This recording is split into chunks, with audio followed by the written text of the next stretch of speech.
Vamos falar de ações, dividendos e fundos imobiliários. Sim. Uma pessoa que quer renda, vamos supor que ela pode ir para essas duas vertentes. Por que que alguém que quer renda deveria investir em fundos imobiliários se ele consegue achar em empresas que pagam muitas vezes 10%, 12% ao ano de dividendo, que também é líquido de imposto de renda, que existe uma capacidade daquela empresa conseguir gerar um resultado muito mais superior ao longo do tempo. Ele tem o crescimento Um e o dividendo. crescimento e o dividendo, que é...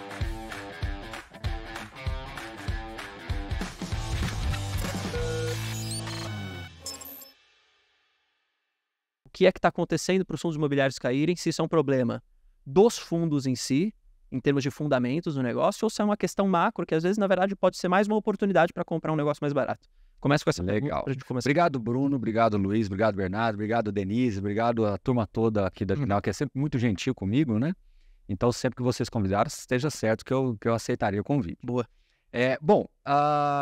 É uma pergunta interessante, mas eu queria trazer na perspectiva aqui algumas outras questões. Manda ver. Primeira questão. Estruturalmente falando, um fundo imobiliário é um ativo gerador de renda. E quando você coloca isso numa análise um pouco mais alongada, de produtos que já têm uma história mais alongada, você vai perceber que do retorno total, cerca de 80%, até um pouquinho mais, do retorno total advém da renda. Uhum. Ou seja, 10, 15, 20% do retorno total advém da valorização patrimonial. Não é isso?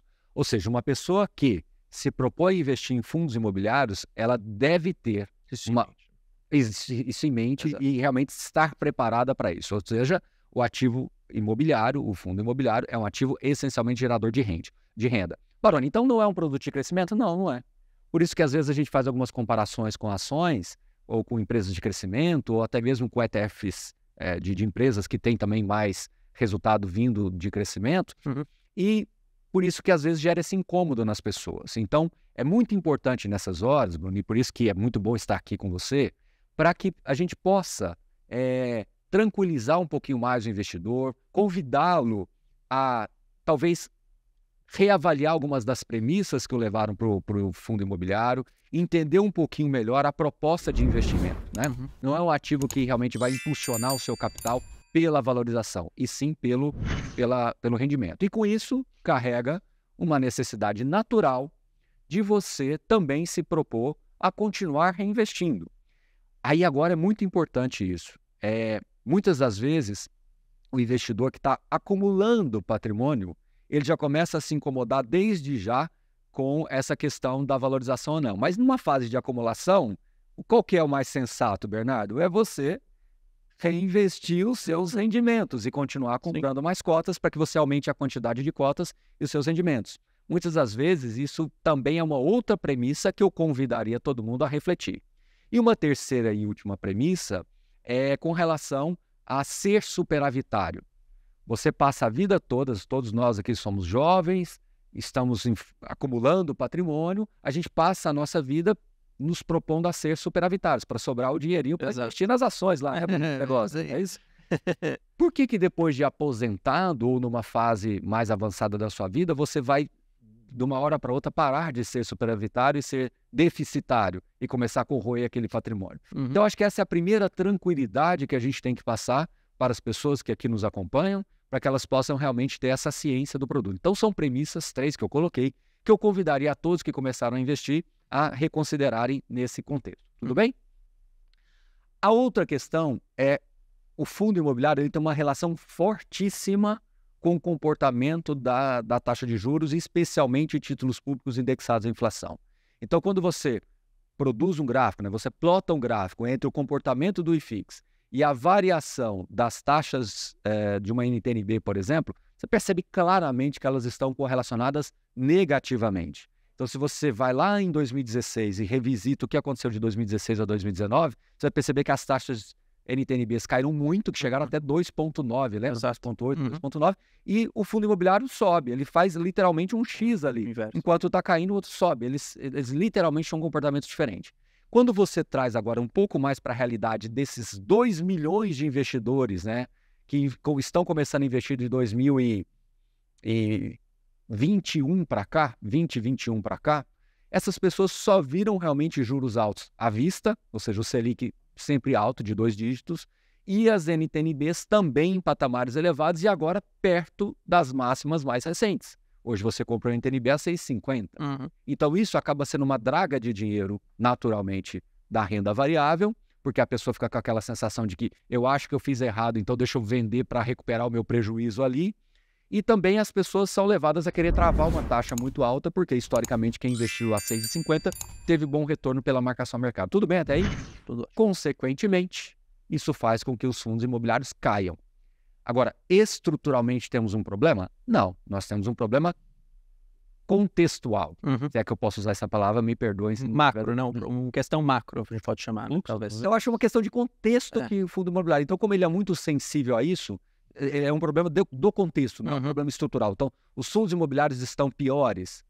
Pelo contrário, nós tivemos agora recentemente, vamos colocar 3 meses talvez, aquisições bilionárias. Sim. Ou seja, portfólios de shoppings crescendo, portfólios de logísticos crescendo, portfólios de lojas de varejo crescendo, né? Então, isso tudo, escritórios também tivemos emissões recentemente, aquisições recentes. Então, eu acho que quando a gente coloca essa lupa, Luiz, a gente não deveria ter essa aflição. Embora a gente consiga entender essa aflição, a gente não deveria ter. Qual é a melhor forma de apaziguar um pouco essa aflição? É que a pessoa entenda onde ela está, sabe, Bruno? Uma coisa que eu já aprendi é que numa situação de desconforto, de risco, né? Então, você está num prédio, num lugar, alguma coisa e começa a pegar fogo. Vamos trazer ao ambiente aqui, fundos imobiliários. Começa tudo a cair, começa tudo, né, pegar fogo ali. Qual que é a melhor coisa que você tem que fazer? Entender onde você está. Para saber para que lado que você vai procurar uma saída de emergência ali, para que lado que você vai se proteger. Então, acho que se você fizer essa auto-reflexão e entender onde você está, as pessoas não deveriam estar tão aflitas assim com fundos imobiliários. Pelo contrário, deveriam estar sendo até mais motivadas a seguirem com as suas propostas de aposentadoria, que foi aquilo que você formou quando você começou a investir há 2 anos atrás. Então, por que você há 2 anos atrás falou, nossa, isso aqui é legal para eu aposentar? Né? É um ciclo. Eu trago aqui uma pergunta para provocar esse debate, que é o seguinte. Vamos falar de ações, dividendos e fundos imobiliários. Sim. Uma pessoa que quer renda, vamos supor que ela pode ir para essas duas vertentes. Pode fazer um mix delas. Sim. Pode fazer só uma ou só outra, como existem investidores assim. E a pergunta é o seguinte. Quando o cara, então, quer renda, ele está olhando prioritariamente, então, para o dividendo, para aquele rendimento que aquele fundo vai pagar mensalmente ou anualmente. Vamos falar anualmente, porque as ações não pagam necessariamente mês a mês. Então, ele sempre está buscando, pelo menos, deveria fazer esse filtro no começo, que é empresas ou fundos que têm a capacidade de me gerar de forma consistente um dividendo anual que eu considero pelo menos um mínimo aceitável. Perfeito. Das teorias ali, Décio Bazin, Benjamin Graham, tal, até o Barnes, falam 6% ao ano pelo menos, você deveria considerar. Isso é o que a teoria fala para calcular os preços. Mas enfim, vamos supor que o cara faça esse filtro. Aí ele começa a achar então um monte de empresa e um monte de fundo imobiliário que consiga pagar isso para ele, gerar isso para ele. Aí, a partir do momento que ele começa a escolher, ele vê vantagens e desvantagens nas ações e nos fundos imobiliários. E aí eu queria perguntar para você o seguinte, por que, aqui que é a provocação, por que alguém que quer renda deveria investir em fundos imobiliários se ele consegue achar em empresas que pagam muitas vezes 10%, 12% ao ano de dividendo, que também é líquido de imposto de renda, mas que possuem uma capacidade, muitas vezes, e aqui é onde eu gostaria que você comentasse, que existe uma capacidade daquela empresa conseguir gerar um resultado muito mais superior ao longo do tempo. Ele tem o crescimento e o dividendo. E o dividendo, que foi aquilo que a gente falou. Né? Então, no retorno total, se o cara for talvez analisar a carteira dele, esse potencial upside, ele possa olhar e falar assim, bom, talvez com as empresas eu tenha um retorno total maior, dado que eu tenho um dividendo bom, mas eu tenho esse destravamento de valor. Aí a pergunta que fica é, onde que fica a defesa dos fundos imobiliários aqui para uma carteira talvez ótima, que seria, no final do dia, talvez um mix das duas coisas? Essa é a provocação ótimo, geral. Mas é uma provocação feita com muita educação, tá ótima essa provocação. Vamos lá, vamos primeiro falar de índices. Né? Tirando agora essa reta finalzinha, bem finalzinha agora, se você olhar o comportamento do IFIX, se você plotar um gráfico, você vai perceber que o comportamento do IFIX e o IDIV são muito parecidos. Exato. Né? Mas o CDI também anda... É porque historicamente no Brasil, principalmente desde quando o IFIX foi criado, que é 2011, o CDI médio foi perto de 10%. Então, até, não sei se você me ouviu falar essa frase, né? A gente passou a vida toda ouvindo assim, investir no Brasil não é para amadores. Você já ouviu essa frase várias vezes. Com certeza. Né? Essa frase está errada, na minha opinião. Na verdade, o Brasil é para amadores, ou seja, hoje o cara que há 10 anos é CDI, Que não sabe, nunca fez nada. está no CDI, Exato. talvez pode estar ganhando de um monte de fundos de investimento por aí, de várias ações por aí, perfeito? Então é isso, mas muito bem. Agora, brincadeiras à parte, voltando aqui, a sua pergunta ela é muito boa. Então, como é que entra na defesa? Na verdade, não é nenhuma defesa. Eu acho que É mais um ponto de vista. é um prisma. Exato. Então, vamos lá. Qual que é o prisma?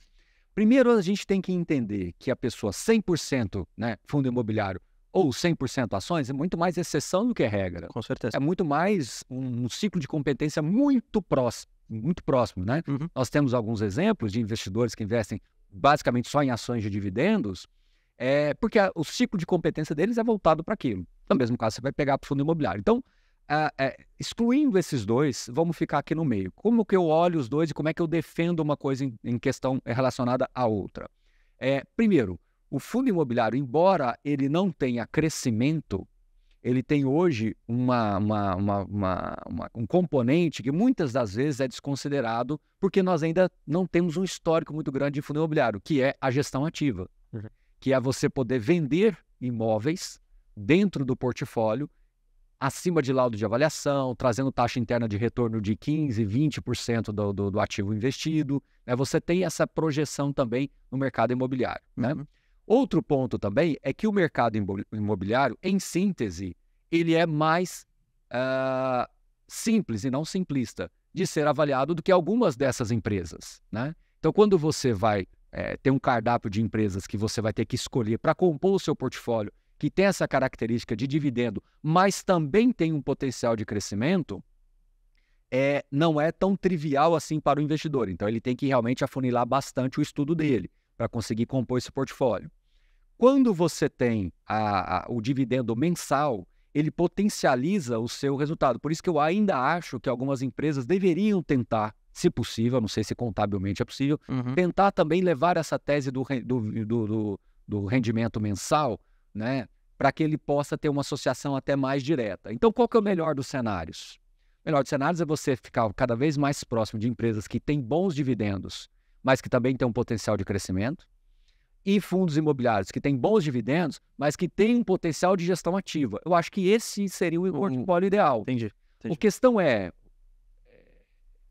Bruno, que, sejamos francos, não é tão, eu diria assim, justo não é a palavra, eu acho que eu estaria sendo uma palavra pesada, mas talvez não seja ainda tão o momento de você pegar empresas tão consolidadas como um Banco do Brasil, uma empresa elétrica que está aí há anos, e comparar com um fundo imobiliário que, na verdade, eles se reinventaram de 2018 para cá. Então, quando você pega o histórico de fundos imobiliários, que ainda sequer fechamos um primeiro ciclo de 10 anos, lembrando que para fundo imobiliário, para mercado imobiliário, para você efetivamente conseguir carimbar um ciclo, são 20 anos. Não são nem 10 nem 15, são 20. Então, às vezes eu acho, Bruno, que as pessoas já estão inferindo uma conclusão a alguns fundos imobiliários, ou a teoria dos fundos imobiliários, de maneira prematura. Entendi. Entendeu? Então, acho que em algum momento, quando a gente estiver aqui gravando a terceira nova vinheta, né, de abertura, quem estiver comemorando a terceira, já vai ter mudado. Talvez a gente vai ter alguns históricos para falar para você. Bruno, ainda que você não invista ou não goste ou se sinta melhor em outra estratégia, mas nós temos casos aqui que mostram. São fundos que têm liquidez, são fundos que têm um histórico comprovado de uma gestão ativa que efetivamente gera valor e por aí vai, entendeu? Entendi. Então, acho que o crescimento do fundo imobiliário é diferente do crescimento das ações. O crescimento das ações é pelo negócio em si. Você retém, diminui um pouco o payout e investe no negócio fazendo crescer. No fundo imobiliário é um pouco diferente. Isso advém de você comprar imóveis a preços convidativos e ter uma compressão de cap rates. Então, vários dos imóveis agora, Bruno, que estão sendo comprados a cap rates de 9, 8,5, 9, 9,5, quando nós tivermos um mercado um pouco melhor, que esses ativos forem vendidos a 6,5, 7, eles vão gerar um dividendo por cota, um retorno adicional, uma mais-valia, usando agora um termo de ações, né? Vou gerar uma mais-valia extremamente valiosa que muitas das vezes estão cobertas por nuvens em função dos juros baixos. Eu não sei se você tem essa mesma percepção que eu, Baroni, mas eu tenho uma ideia, pelo menos na minha cabeça, de uma carteira ótima que poderia ser montada pelos investidores, que é, no Brasil, focar em ativos que são ativos geradores de renda.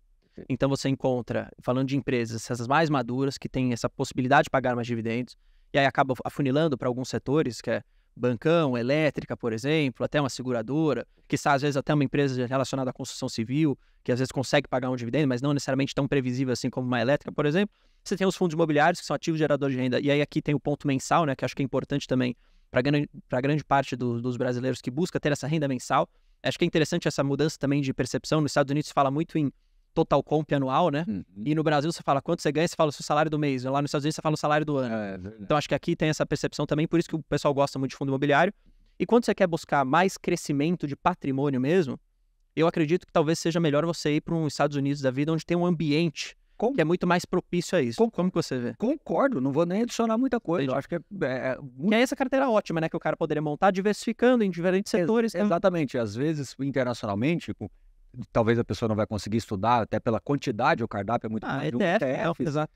Concordo plenamente. Eu acho que é uma tese de alocação de portfólio fantástica, tá bom?